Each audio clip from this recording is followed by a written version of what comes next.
10년 전 내 인생을 훔친 악마가 나타났다. 손녀의 약혼자라는 가면을 쓰고 오늘 이 가증스러운 오물을 직접 집도한다. 연운 앞에 미소 너머로 10년 전의 지옥이 겹쳐진다. 도장을 찍던 손길, 야반도주의 발소리. 놈은 잊었겠지만 내 눈은 모든 악취를 기억한다. 새벽 5시 15분. 알람이 울리기도 전에 눈이 떠진다. 노인의 잠은 얕고 정직하다. 창밖은 아직 푸르스름한 어둠에 잠겨 있다. 나는 침대에서 일어나 삐걱거리는 무릎을 달래며 주방으로 향한다. 가스레인지 위에 주전자를 올린다. 보리차가 끓는 소리가 정적을 깨운다. 이 소리가 나야 비로소 하루가 시작된다는 실감이 난다. 식탁 위에는 지윤이가 어젯밤에 써두고 간 쪽지가 놓여 있다. 할머니, 아침에 꼭 따뜻한 물 마셔. 사랑해. 삐뚤빼뚤한 글씨가 아니다. 이제는 제법 어른스러운 필체다. 5살 때 부모 이혼하고 내 치마폭에 들어온 게 엊그제 같은데 벌써 직장인이 되어 제 앞가림을 한다. 이 녀석은 내 인생의 유일한 성적표이자 보상이다. 10년 전 그 일이 없었더라면 지윤이에게 더 좋은 옷, 더 넓은 방을 줄 수 있었을 것이다. 기획부동산. 지금 생각해도 치가 떨리는 단어다. 평생 시장통에서 생선 비린내 맡아가며 모은 5억 원. 노후 자금이기도 했지만 지윤이 대학 등록금이고 시집갈 미천이었다. 김 실장이라는 놈은 내 간절함을 정확히 파고들었다. 어머님, 지윤이 생각하셔야죠. 이 땅 개발되면 지윤이 강남에 아파트 한 채 해줄 수 있어요.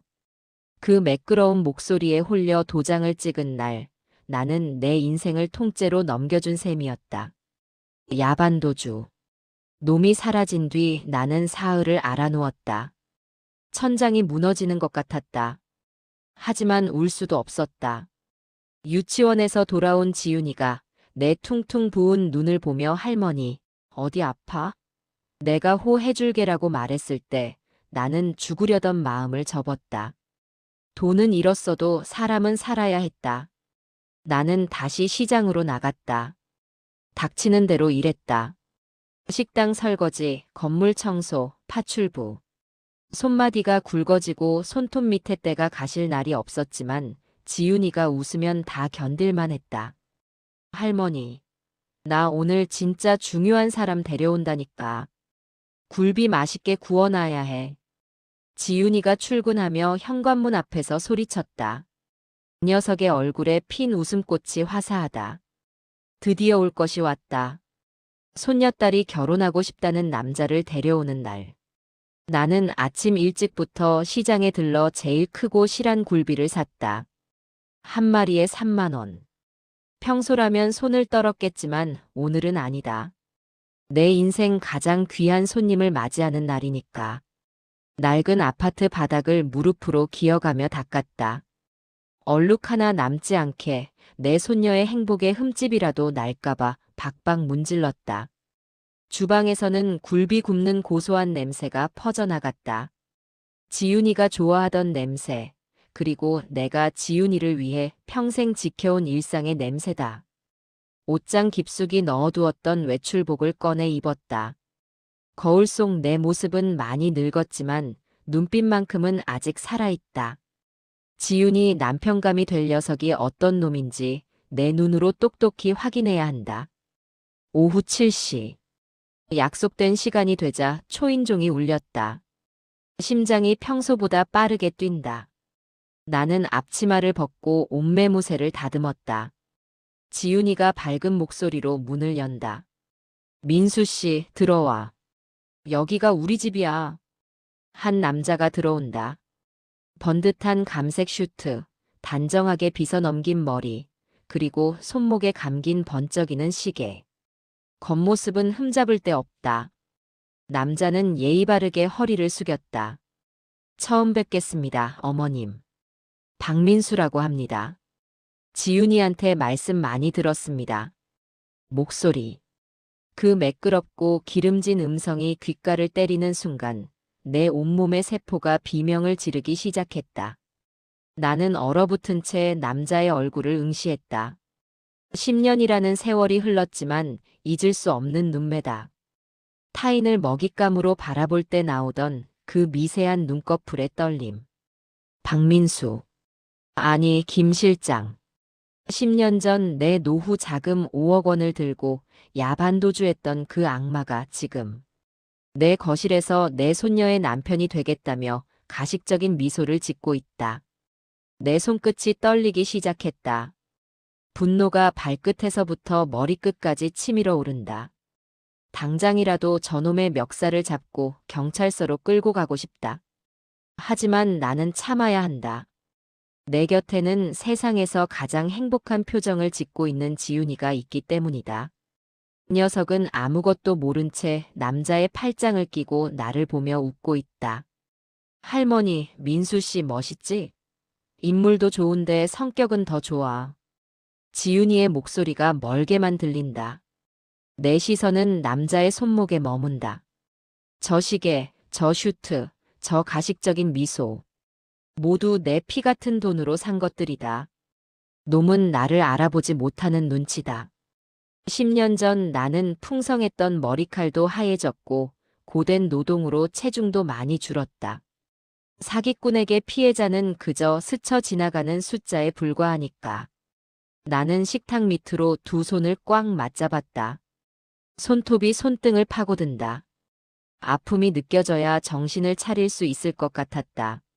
놈은 여유롭게 소파에 앉아 집안을 훑어본다. 낡은 가구, 바랜 벽지. 놈의 눈에는 이곳도 다시 털어먹을 사냥터로 보이는 걸까? 민수 씨, 어서 앉아요. 할머니가 민수 씨 온다고 굴비까지 구우셨어. 지훈이가 들뜬 목소리로 말한다. 나는 부엌으로 향했다. 뒤돌아서는 순간 억눌렀던 숨이 터져 나온다. 굴비 냄새가 갑자기 비릿하게 느껴졌다. 저놈을 위해 구운 굴비라니. 구역질이 올라온다. 하지만 나는 마음을 다잡았다. 여기서 터뜨리면 지훈이가 다친다. 지훈이의 꿈이, 사랑이, 미래가 저 사기꾼 놈 때문에 오염되는 꼴은 절대 못 본다. 10년 전에는 내가 약해서 당했지만 지금은 아니다. 나는 지훈이를 지켜야 하는 할머니다. 나는 찬물을 한 컵 들이켰다. 차가운 기운이 식도를 타고 내려가며 이성을 깨운다. 이제부터 전쟁이다. 킬러의 총도 의사의 메스도 없지만 나에게는 65년 인생의 산전수전과 놈에 대한 피 맺힌 기록이 있다. 나는 굴비 접시를 들고 다시 거실로 나갔다. 얼굴에는 인자한 할머니의 가면을 썼다. 민수 씨라고 했나? 먼 길 오느라 고생했네. 어서 들게나. 맛이 어떨지 모르겠어. 내 목소리는 평온했다. 놈은 의심 한 점 없는 눈으로 나를 보며 웃는다. 감사합니다, 어머님. 냄새가 정말 좋네요. 놈이 젓가락을 들었다. 그래, 많이 먹어둬라. 내 놈이 먹는 그 굴비가 내 인생 마지막 만찬이 될 테니까. 나는 조용히 놈의 맞은편에 앉아 놈의 일거수일투족을 뇌리에 새겼다. 지훈이가 웃는다. 나는 그 웃음을 지키기 위해 오늘 밤부터 놈을 해부하기로 결심했다.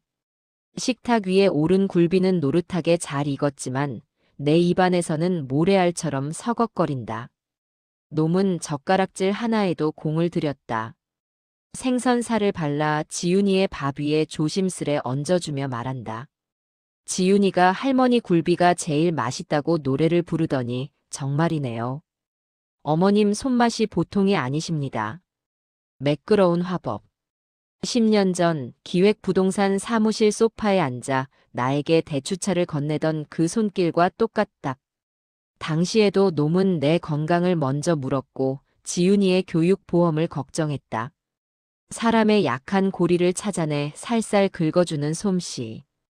그건 배워서 되는 게 아니라 타고난 악마의 재능이다.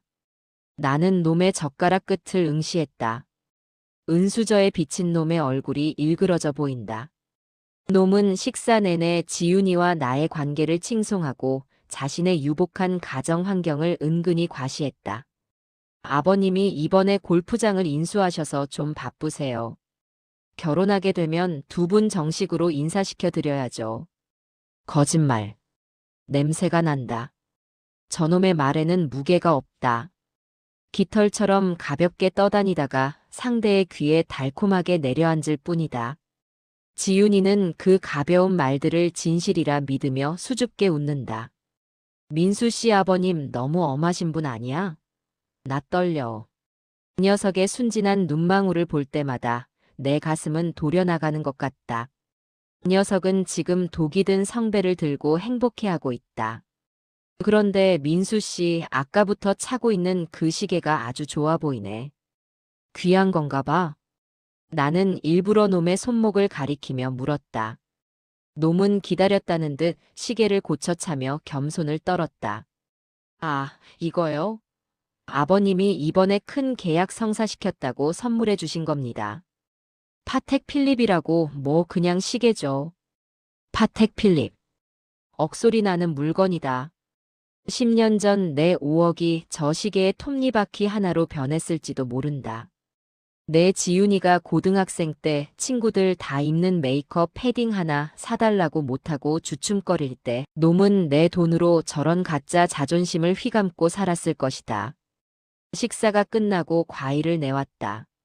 놈은 사과 한쪽을 베어 물더니 슬그머니 본론을 꺼냈다.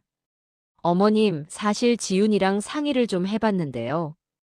요즘 전세 사기도 많고 해서 차라리 지윤이 명의로 신축 빌라를 하나 분양받는 게 어떨까 싶어서요. 제가 아는 시행사 대표님이 아주 좋은 매물을 하나 빼주신다고 하더라고요. 역시나 사기꾼의 시나리오는 10년이 지나도 변하지 않는다. 명의는 지윤이로 실속은 본인이 챙기겠다는 전형적인 수법. 아마 대출을 최대한 끌어쓰게 한 뒤 그 돈을 빼돌려 잠적할 생각일 것이다. 지윤이는 벌써 홀린 듯 고개를 끄덕인다.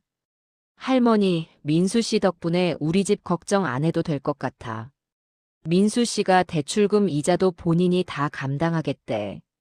나는 사과를 깎던 과도를 식탁 위에 탁 내려놓았다. 쇠붙이가 부딪히는 소리에 방 안의 공기가 서늘해졌다. 놈의 눈썹이 움찔거린다. 집 문제는 천천히 생각하자꾸나. 결혼도 안 한 애들이 벌써 빚부터 지는 건 내 눈에 흙이 들어가기 전엔 안 돼. 내 단호한 태도에 놈은 당황한 기색을 보였지만 이내 특유의 능글맞은 미소로 응수했다. 아이고, 어머님. 제가 너무 앞서갔나요? 지윤이 고생시키기 싫어서 그랬습니다. 서운해하지 마세요. 놈이 떠난 밤. 지윤이는 나에게 서운하다며 입을 삐죽거리다 방으로 들어갔다. 나는 거실 불을 끄고 어둠 속에 앉았다.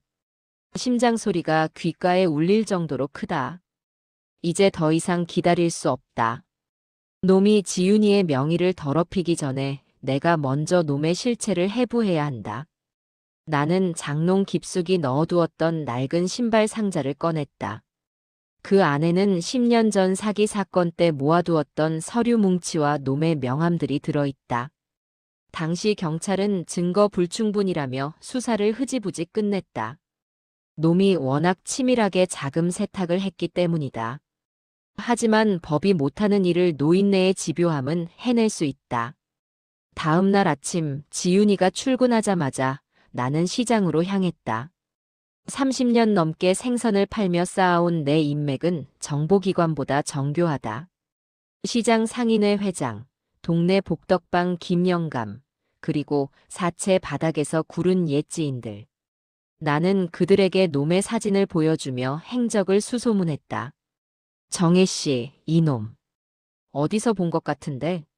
맞네. 저기 영등포 쪽에서도 결혼 빙자로 여자들 여럿 울렸던 그놈이야. 이름만 바꿔가며 활동한다더라고.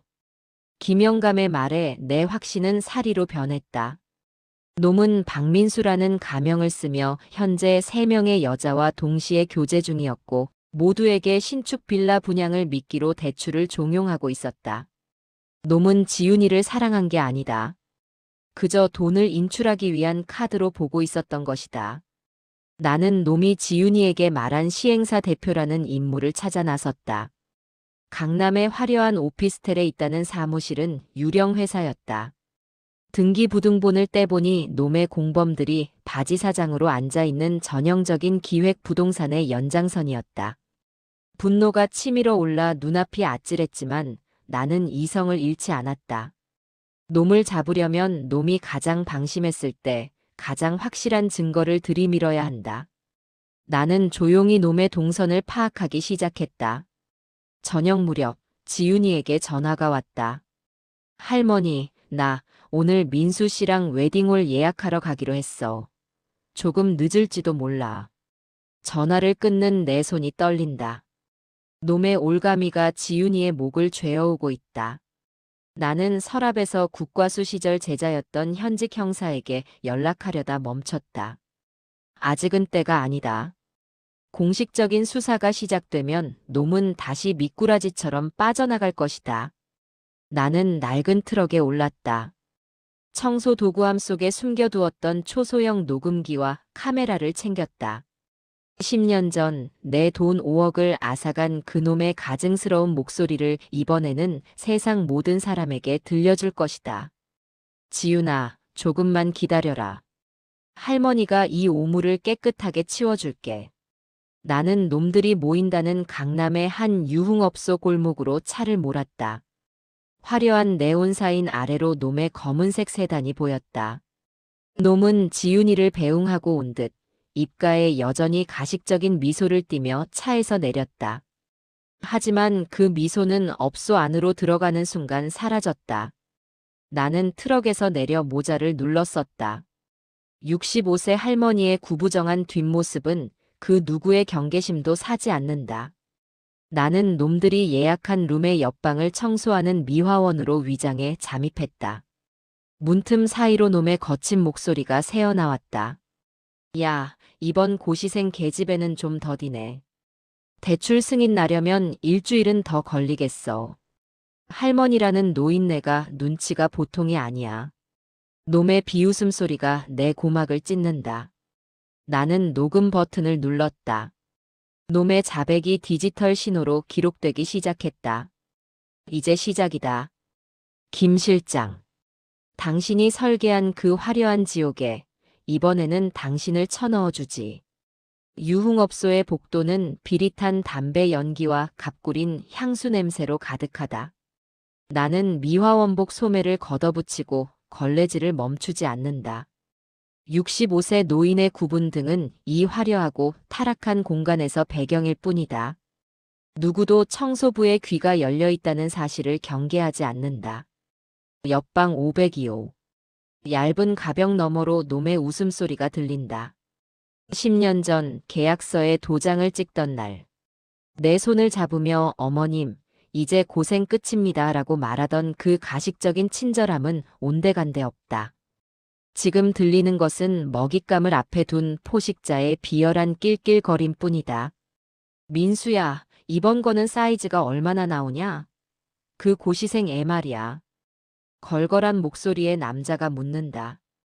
박민수, 아니 김 실장이 양주잔 부딪히는 소리와 함께 답한다. 사이즈? 전세 자금 대출 풀로 땡기면 2억은 기본이지.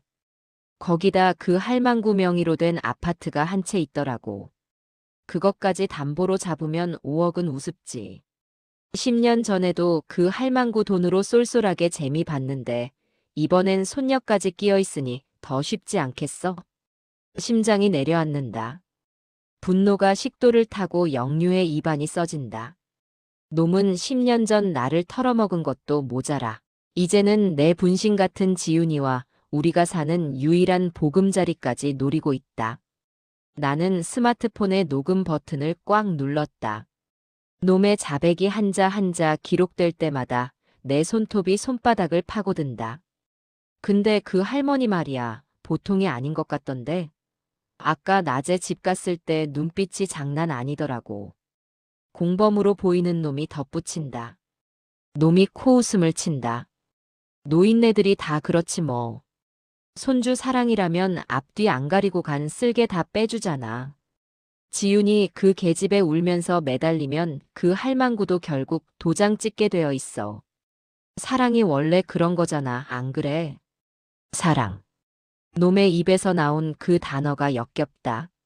나는 눈을 감고 지윤이의 얼굴을 떠올렸다. 아무것도 모른 채 이 악마 같은 놈을 운명이라 믿으며 웨딩드레스를 고르고 있을 내 강아지. 이 녀석의 순수한 마음을 저런 오물들이 난도질하게 둘 순 없다. 녹음을 마친 나는 조용히 옆방을 빠져나왔다. 비상계단을 내려오는데 다리가 후들거린다. 노쇠한 육체는 분노의 무게를 감당하기 버겁다. 하지만 정신만은 메스처럼 날카롭게 살아있다. 놈을 잡는 건 어렵지 않다. 하지만 지윤이가 입을 상처를 생각하면 가슴이 찢어진다. 트럭에 올라타 시동을 걸었다. 엔진 소리가 오늘따라 거칠다. 나는 휴대폰을 꺼내 10년 전 나를 도와주었던 시장 사람들에게 연락을 돌렸다. 이번엔 혼자 싸우지 않는다. 사기꾼 놈들이 인맥과 정보를 이용한다면 나는 65년 인생의 밑바닥에서 다져진 연륜으로 맞설 것이다. 어이, 김영감. 예전에 그놈 박민수라고 가명 쓰고 다니는 놈 동선 좀 따줘. 그리고 지윤이 대출 신청했다는 은행 지점장. 내 친구 녀석한테 연락 좀 넣어두고. 밤 11시. 집에 도착하니 지윤이가 거실 소파에서 잠들어 있다. 손에는 결혼식장 카탈로그가 쥐어져 있다. 녀석의 평온한 얼굴을 보니 눈물이 핑 돈다. 나는 조용히 녀석의 머리칼을 쓸어 넘겼다. 미안하다, 지윤아. 할머니가 이 세상 오물을 다 치워주지 못해서. 나는 다음 날 아침 놈을 다시 집으로 불러들이기로 했다. 놈이 가장 탐낼 만한 먹잇감을 던져줄 시간이다. 지윤이가 출근한 뒤 나는 놈에게 전화를 걸었다. 민수 씨, 어제 집 문제로 내가 너무 딱딱하게 굴었지? 생각해보니 자네 말이 맞는 것 같아. 내 명의로 된 아파트를 담보로 잡아서라도 지윤이 집 해주고 싶은데 오늘 저녁에 좀 들를 수 있나? 수화기 너머로 놈의 비릿한 웃음기가 느껴진다. 아이고, 어머님. 역시 지윤이 생각하시는 마음이 대단하시네요. 제가 그럼 퇴근하고 바로 들르겠습니다. 전화를 끊고 나는 거실 한복판에 10년 전 놈과 찍었던 사진 한 장을 올려두었다. 그리고 그 옆에는 10년 동안 모아온 놈의 범죄 기록과 어제 녹음한 파일이 담긴 휴대폰을 두었다. 놈은 여전히 나를 알아보지 못한다고 확신하고 있을 것이다. 그 자만심이 놈의 목을 죄는 밧줄이 될 것이다. 오후 6시. 지윤이에게는 일부러 모임에 늦게 오라고 문자를 보냈다. 하지만 녀석은 일찍 올 것이다. 녀석에게도 진실을 마주할 시간이 필요하니까. 나는 현관 잠금 장치를 점검하고 주방 식탁 밑에 호신용 스프레이를 붙여두었다. 65세 할머니의 완력으로는 놈을 당해낼 수 없지만 준비된 자는 패배하지 않는다. 초인종이 울린다. 10년 전 내 인생을 훔쳐갔던 그 소리다. 나는 문을 열었다. 놈은 꽃다발까지 들고 환하게 웃으며 들어온다. 어머님, 저 왔습니다. 나는 말없이 놈을 식탁으로 안내했다. 놈의 시선이 식탁 위에 놓인 사진으로 향한다. 미소가 순식간에 굳어지는 것을 보았다. 0.1초의 정적. 놈의 동공이 지진이라도 난 듯 떨린다. 이건 뭔가요, 어머님? 나는 놈의 눈을 똑바로 응시하며 의자에 깊숙이 앉았다.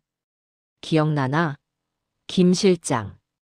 당신이 10년 전 쓰레기처럼 버리고 간 5억짜리 그 노인네가 나야. 내 목소리는 낮았지만 방 안전체를 압도했다. 놈은 당황하며 뒷걸음질 쳤지만 이미 현관문은 내가 미리 걸어 잠근 상태였다. 놈의 가식적인 가면이 벗겨지고 살벌한 본성이 드러난다. 할머니, 노인네가 눈치가 너무 빠르면 명이 짧은 법인데. 곱게 아파트나 내놓지 왜 일을 크게 만들어. 놈이 내 앞까지 다가와 나를 내려다본다. 비릿한 담배 냄새와 광기 어린 안광. 10년 전에는 이 기세에 눌려 벌벌 떨었지만 지금은 아니다. 나는 조용히 휴대폰의 재생 버튼을 눌렀다. 어제 유흥업소에서 녹음된 놈의 목소리가 거실을 가득 채운다. 그 할망구 아파트까지 담보로 잡으면 5억은 우습지. 놈의 얼굴이 흑빛으로 변한다. 이런 걸로 내가 잡힐 것 같아? 경찰도 증거 없으면 못 잡아. 내가 누군지 알아? 놈이 발악하며 내 목으로 손을 뻗는 순간 현관문 밖에서 누군가 번호를 누르는 소리가 들렸다. 지훈이가 아니었다. 내가 미리 부른 경제범죄수사대 형사들이었다. 내가 누구긴. 내 손녀 인생 망치려다 지옥으로 갈 사기꾼 놈이지. 철컥 현관문이 열리고 형사들이 들이닥쳤다. 놈은 저항할 틈도 없이 바닥에 처박혔다. 나는 그 광경을 무심하게 지켜보며 찬물을 한 잔 들이켰다. 이제 시작이다. 김 실장. 당신이 지은 죄값은 법보다 내가 더 철저하게 받아낼 테니까. 수갑이 채워진 놈의 손목이 비틀린다. 거실 바닥을 긁는 구두 소리가 소란스럽다. 놈은 끝까지 악담을 퍼부었다. 늙은이가 미쳐도 곱게 미쳐야지. 내가 지훈이 인생 망친 거야. 이 할망구야. 놈의 목소리가 복도 끝으로 사라질 때까지 나는 미동도 하지 않았다. 분노보다 무거운 것은 고요다. 10년 전 내 인생을 앗아간 놈을 내 손으로 끌어내렸다는 쾌감은 잠시였다.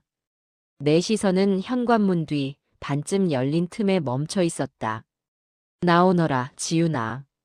내 목소리가 공허한 거실을 울린다. 문이 천천히 열린다. 그 뒤에 서 있던 지훈이의 얼굴은 이미 사람이 아니었다. 핏기가 가신 하얀 뺨 위로 눈물 자국만 선명하다. 녀석은 놈이 체포되는 전 과정을 지켜봤다. 내가 일부러 문을 열어두었으니까. 진실은 독하지만 제 눈으로 확인하지 않은 진실은 언제든 다시 독이 되어 돌아오기 마련이다. 지훈이는 비틀거리며 거실 한복판으로 걸어 나왔다.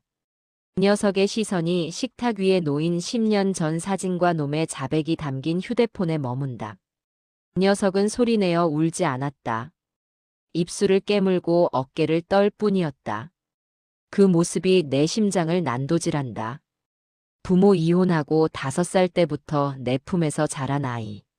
세상의 모진 바람은 내가 다 막아주겠노라 다짐했는데 결국 내 과거가 아이의 현재를 무너뜨렸다. 할머니, 정말이야? 저 사람이. 정말 우리 돈 뺏어간 그 사람이야? 녀석의 목소리가 젖은 종이처럼 찢어진다. 나는 대답 대신 고개를 끄덕였다. 감상적인 위로는 필요 없다. 사기꾼의 가식에 속아 결혼까지 결심했던 녀석에게 지금 필요한 것은 냉정한 현실이다. 놈은 너를 사랑한 게 아니다. 내 젊음과 내 명의로 나올 대출금, 그리고 우리가 사는 이 낡은 집을 사랑했을 뿐이지. 내 말 한마디 한마디가 지훈이의 가슴에 비수처럼 꽂히는 것을 안다. 녀석은 그 자리에 주저앉아 무너졌다. 10년 동안 내가 지켜온 녀석의 순수한 세계가 산산조각이 났다. 녀석은 바닥을 치며 울기 시작했다. 고시 공부하며 힘들 때마다 힘이 되어주었다던 그 남자의 친절이 실은 사냥꾼의 미끼였다는 사실을 녀석은 감당하기 힘들었을 것이다. 나는 녀석을 안아주지 않았다. 지금 안아주면 녀석은 영원히 내 품에서 약한 아이로 남을 테니까. 나는 주방으로 가서 찬물을 한 컵 떠왔다. 녀석의 앞에 내려놓았다. 울음 그쳐라. 울어서 해결될 일이면 나도 10년 전에 다 울었다. 놈을 감옥에 보냈어도 내가 인생에 오물을 묻힌 채로 살면 그건 놈에게 지는 거다. 지훈이는 한참을 더 울다가 간신히 물컵을 잡았다. 덜덜 떨리는 손으로 물을 마시는 녀석의 눈빛에 증오와 허무가 교차한다. 녀석은 놈이 사주었던 반지를 빼서 식탁 위에 던졌다. 싸구려 금속이 구르는 소리가 경쾌할 정도로 차갑다. 할머니, 나 어떻게 해야 해? 나 때문에 할머니 돈도 다 날아가고 나도 바보같이. 내 잘못이 아니다. 사람 믿는 마음을 이용한 놈들이 짐승인 거지. 너는 이제부터 놈에게 빌려준 돈, 내 명의로 된 서류들 하나하나 내 손으로 다 정리해라. 그게 어른이 되는 공부다. 나는 지윤이를 방으로 들여보냈다. 녀석은 좀비처럼 힘없이 방으로 들어갔다.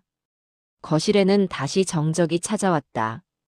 나는 놈이 앉았던 자리를 쳐다봤다. 굴비 냄새가 여전히 배어 있다. 나는 락스를 진하게 푼 물을 대야에 담았다. 거실 바닥을 아주 박박 닦았다. 무릎이 시리고 허리가 끊어질 것 같았지만 멈추지 않았다. 놈의 채취, 놈의 흔적, 놈의 가식적인 말소리까지 모두 지워내야 했다.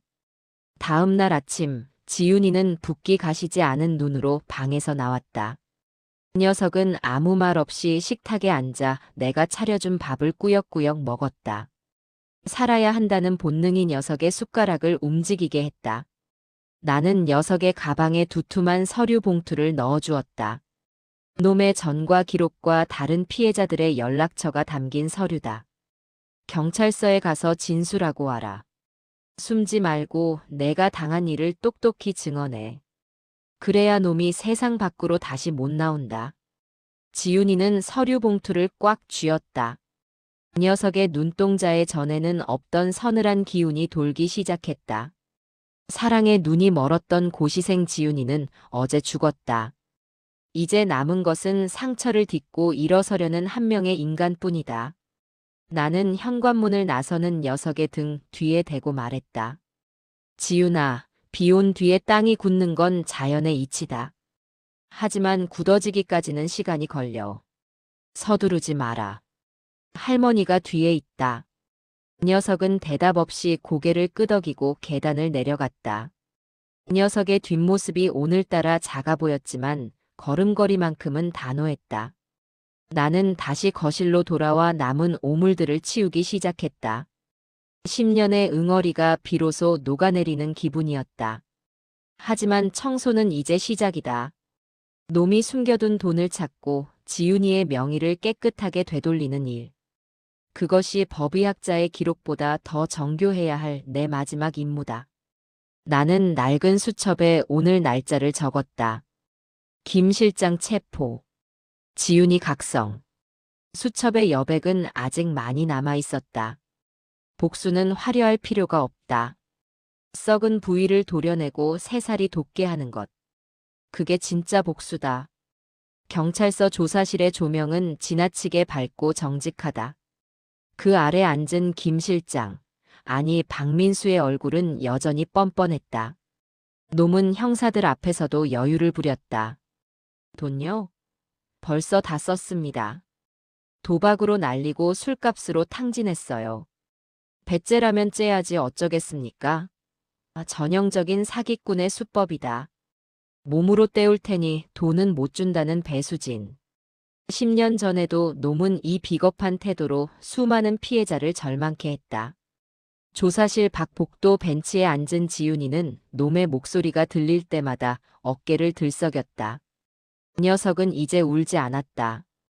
다만 놈의 뻔뻔함이 공기 중에 퍼질 때마다 녀석의 손등에는 핏줄이 돋았다. 나는 지윤이의 손을 꽉 잡았다. 노인의 손은 거칠고 딱딱하지만 흔들리지 않는 지지대다. 지윤아, 사기꾼이 제일 바라는 게 뭔지 아냐? 피해자가 포기하는 거다. 돈 없다는 말에 지쳐서 소송비 아까워서 제 발로 물러나기를 기다리는 거지. 하지만 나는 10년을 기다린 사람이다. 저놈의 숨통이 어디에 붙어 있는지 나보다 잘 아는 사람은 없어. 나는 경찰 수사에만 의존하지 않았다. 법은 공정하지만 느리고 서류는 정직하지만 숨겨진 뒷길까지 보지는 못한다. 나는 놈이 체포된 직후부터 시장 인맥을 다시 가동했다. 사기꾼은 절대로 돈을 한 번에 다 쓰지 않는다. 다시 일어설 종잣돈은 반드시 어딘가에 숨겨두기 마련이다. 어이, 김 회장. 박민수 놈이 최근에 자주 들락거렸던 환전소나 가상화폐 거래소 좀 알아봐줘. 놈이 지윤이한테 빌린 소액 대출금들, 그 돈이 입금된 계좌 명의자가 누구인지도. 시장의 정보력은 지하수처럼 흐른다. 며칠 뒤 놈이 지윤이 명의를 도용해 받은 소액 대출금과 10년 전 가로챈 돈의 일부가 놈의 먼 친척 명의의 가상화폐 계좌로 흘러들어간 정황을 포착했다. 놈은 돈이 없다고 우기면서도 뒤로는 코인 수익을 챙기며 재기를 꿈꾸고 있었던 것이다. 나는 그 자료를 들고 지윤이와 함께 민사소송을 준비했다. 지윤아, 내가 직접 변호사를 만나고 증거 서류를 정리해라. 내가 당한 피해를 내 손으로 기록해야 진정으로 놈을 이길 수 있다. 지윤이는 처음엔 두려워했지만 내가 건넨 자료들을 보며 눈빛이 변했다. 이 녀석은 밤을 새워 놈의 거짓말과 실제의 자금 흐름을 대조하는 보고서를 작성했다. 고시 공부하던 끈기가 이런 곳에서 빛을 발할 줄은 몰랐다. 결국 놈이 숨겨두었던 차명 자산에 대한 가압류가 승인되었다. 조사실에서 큰 소리치던 놈의 얼굴이 흑빛으로 변했다는 소식을 형사를 통해 들었다. 재산이 묶인 사기꾼은 이빨 빠진 호랑이다. 놈은 그제야 합의를 운운하며 지윤이에게 연락해왔다. 지윤아, 내가 잘못했다. 돈 일부라도 돌려줄 테니 고소 취하해주면 안 될까? 우리 사랑했잖아. 지윤이는 내 허락을 구하지 않았다. 이 녀석은 놈의 면회실로 직접 찾아가 말했다. 너랑 했던 건 사랑이 아니라 오물이었어. 합의는 없어. 너는 내가 훔친 돈보다 더 긴 시간을 감옥에서 보내게 될 거야. 내가 그렇게 만들 거니까. 면회실 유리창 너머로 놈이 발악하는 소리가 들렸지만 지윤이는 뒤도 돌아보지 않고 걸어 나왔다. 그날 밤 지윤이는 놈이 사주었던 명품 가방들을 모두 가위로 난도질해 쓰레기통에 버렸다. 이 녀석은 땀범벅이 된 채로 웃었다. 할머니, 이제야 숨이 좀 쉬어져. 나는 녀석을 위해 따뜻한 국밥을 차려냈다. 얼룩진 과거를 지우는 데는 뜨거운 국물만 한 게 없다. 지윤이는 파혼 절차와 신용 회복 절차를 하나하나 밟아 나갔다. 놈에게 뜯긴 돈 중 우리가 되찾은 것은 고작 5천만 원 남짓이었다. 10년 전 잃어버린 5억에 비하면 턱없이 부족한 금액이다. 하지만 나는 지윤이에게 말했다.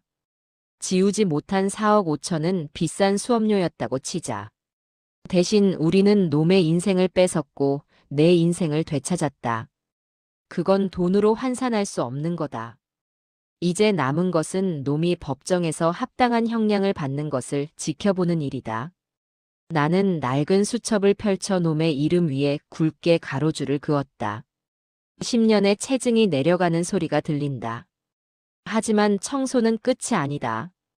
훼손된 지윤이의 마음을 닫고 녀석이 다시 세상을 향해 걸음을 뗄 수 있게 하는 것. 그것이 할머니인 내가 해야 할 마지막 집도다. 나는 지윤이의 방에서 새어나오는 불빛을 보며 미소 지었다. 그 녀석은 다시 전공 서적을 펼치고 있었다. 상처는 흉터로 남겠지만 그 흉터는 더 단단한 피부를 만들 것이다. 새벽 4시. 나는 다시 주전자를 불 위에 올렸다. 끓어오르는 보리차 소리가 오늘따라 승전보처럼 경쾌하다. 법정의 공기는 차갑고 무겁다. 수의를 입고 피고인석에 앉은 박민수, 아니 김 실장의 뒷모습은 생각보다 초라했다. 10년 전 기획부동산 사무실에서 광택 나는 구두를 신고 거드름을 피우던 그 당당함은 어디에도 없었다. 놈은 최후 진술에서도 반성보다는 선처를 호소하며 구걸했다. 피해자들에게 미안합니다.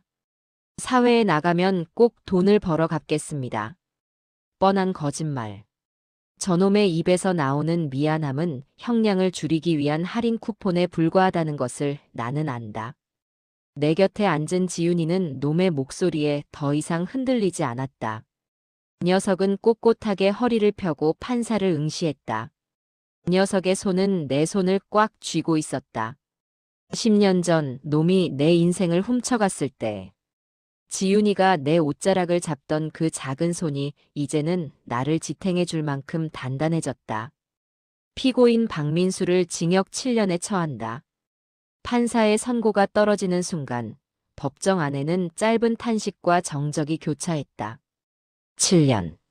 내 5억과 수많은 피해자의 눈물, 그리고 지윤이의 무너졌던 시간을 보상하기엔 턱없이 짧은 시간일지도 모른다.